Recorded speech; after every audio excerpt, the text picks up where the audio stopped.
Education. हम लोगों ने रोहतक मंडल पढ़ना शुरू किया था, जिसमें मैंने आपको रोहतक और भिवानी पढ़ा चुकी हूँ। आज हम करेंगे भिवानी। अभी आज हमने करना है भिवानी, चरखी दादरी और झज्जर। ये हम लोग आज करेंगे। उसमें हमने किया था सोनीपत और रोहतक, तो उसमें वो एक बार उसे भी देख लेना, तभी आपको ये चीजें भी समझ में आएंगी। अगर पूछ ले एरिया वाइज सबसे बड़ा मंडल, तो वो था आपका हिसार मंडल, उसमें 4 जिले थे।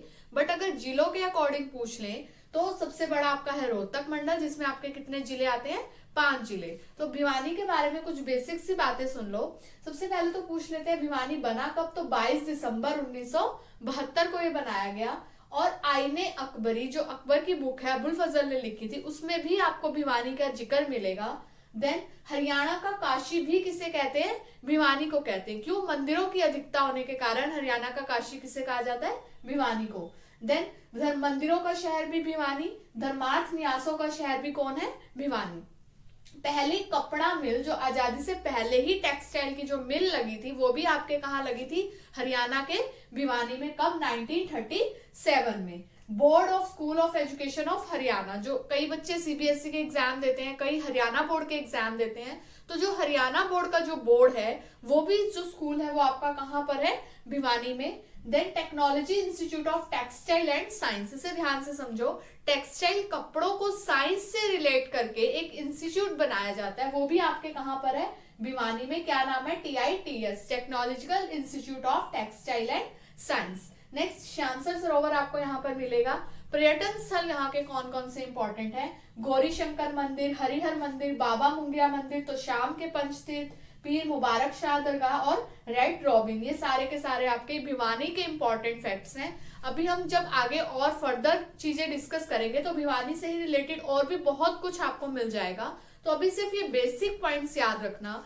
नेक्स्ट हमारे रोहतक मंडल में क्या आता है? चरखी दादरी। अब दादुर की अधिकता होने के कारण ही इसका नाम क्या पड़ता है? चरखी दादरी। किससे अलग किया गया है? भिवानी से।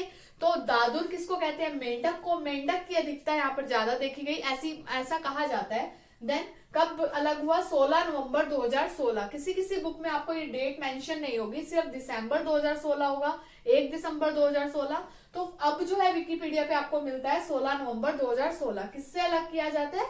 भिवानी से। ये तो मैंने आपको इसीलिए बार बार कहती हूँ कि मैप को देखो, ताकि आप देखो चरखी दादरी अंबाला सबसे टॉप पर है, उससे तो कट करके नहीं बनाएंगे। तो इसके आसपास क्या लग रहा था? भिवानी, जो कि बहुत बड़ा था। सबसे पहले एरिया में सबसे बड़ा मैक्सिमम भिवानी ही था। बट अब कौन सा है? सिरसा।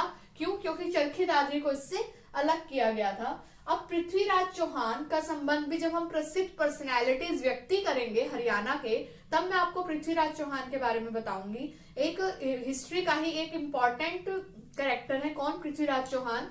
तो उनके बेटे बिल्वराज चौहान ने, कहते हैं, चरखी दादरी को बसाया था। 1939 में रामकृष्ण डालमिया ने एक सीमेंट फैक्ट्री यहाँ पर लगाई थी। बट ये क्या था? प्राइवेट फैक्ट्री थी, वो बंद भी कर सकते थे, उनकी अपनी थी। तो उन्होंने जब इसे बंद कर दिया, बहुत सारे लोगों के रोजगार चले गए। तब क्या किया? गवर्नमेंट ऑफ इंडिया ने इसे अपने अंडर लिया। कब? 1982 में। किस नाम से? Cement corporation of India. अब लेकिन अब 35-40 साल से ये बंद पड़ी है, अब ये वर्किंग में नहीं है। तो क्या डालमिया परिवार ने सीमेंट फैक्ट्री लगाई थी 1939 में, बट उसने बंद कर दी। तो गवर्नमेंट ऑफ इंडिया ने अपने अंडर ले लिया था सीमेंट कॉर्पोरेशन ऑफ इंडिया के नाम से, वो आज बंद है। फोगाट बहनें अगर आपने सुनी है तो पहले पूछ लेते थे फोगाट बहनों का जन्म स्थल, तो वो था आपका भिवानी। बट जब अब इसे अलग किया है तो अब ये कहां पर आ गई है? चरखी दादरी में। मैप में ही दिखाना होता है, वैसे तो कुछ अलग नहीं होता, पर्सन्स वही रहते हैं, एरिया वही रहता है, सिर्फ मैप में उसकी बाउंड्री को अलग कर देते हैं। तो फोगाट बहनें अगर पूछ लें तो अब कहाँ की है वो? चरखी दादरी की। पर्यटन स्थल यहाँ पर कौन कौन से देखने को मिलेंगे? हनुमान मेला, जो कि इमलोटा में लगता है, रेस्ट हाउस मंदिर, रंगीला हनुमान मंदिर, कपूरी की पहाड़ी। मोस्ट इंपॉर्टेंट, कपूरी की पहाड़ी बहुत बार पूछ लेते हैं। ये आपका कहाँ पर है? चरखी दादरी में। नेक्स्ट, बाला जोहड़ की श्री गुरु नानक सत्संग सभा। ये सारे के सारे आपको कहाँ मिलेंगे? चरखी दादरी में। नेक्स्ट है जो इसका रोहतक मंडल का ही तीसरा जिला है, वो है झज्जर। शहीदों का शहर अगर पूछ ले किसे कहते हैं, तो वो कहते हैं झज्जर को। अब इन्हें याद रखते हुए चलना। अब इसके बाद में एक और करवाऊंगी, शहीदों का गांव, वो है आपका तिगांव, वो हम आगे करेंगे। ये है शहीदों का शहर, ये क्या है? झज्जर। प्राचीन नाम क्या था? छज्जू नगर। बना कब था? 15 जुलाई 1997 को बहुत लेटर स्टेज में बना है। किससे अलग करके बनाया गया है? रोहतक से। अब बीडी शर्मा जो हमारे पहले सीएम थे, भगवत दयाल शर्मा, क्वेश्चन बन जाता है कि वो हरियाणा के कौन से जिले से रिलेट करते हैं? तो झज्जर के बेरी गांव में जन्मे थे। कौन? भगवत दयाल शर्मा, बीडी शर्मा।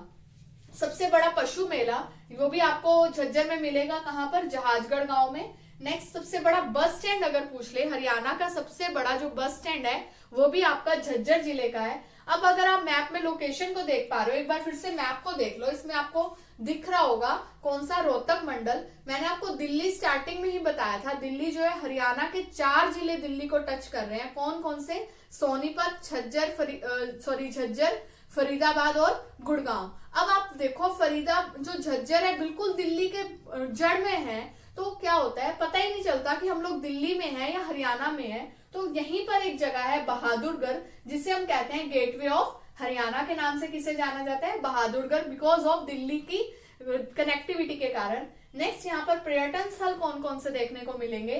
ठाकुर द्वार, भीमेश्वरी देवी मंदिर, रूड महल मंदिर, बुआ का गुम्बद। अब ये बुआ वो वाली बुआ नहीं है, एक मुस्लिम लेडी का नाम था, उसके नाम पर पड़ा है बुआ का गुम्बद, बिंडावास पक्षी अभ्यारण्य और गोरैया पर्यटन स्थल। ये सारे के सारे पर्यटन स्थल आपको कहाँ मिलेंगे?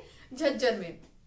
तो आज हमारा रोहतक मंडल कंप्लीट हो गया। अब आप किसी भी बुक में से 4 मंडल हम लोग कर चुके हैं, तो प्लीज इसे क्लासेस वाइज देखना। 1 2 3 मैंने प्लेलिस्ट बना दी है, उसमें आपको सारी क्लासेस 1 2 3 के अकॉर्डिंग मिलेंगी, उन्हीं के अकॉर्डिंग देखना, अदरवाइज कंफ्यूज हो जाओगे। नेक्स्ट क्लास में हम नेक्स्ट मंडल के ऊपर बात करेंगे।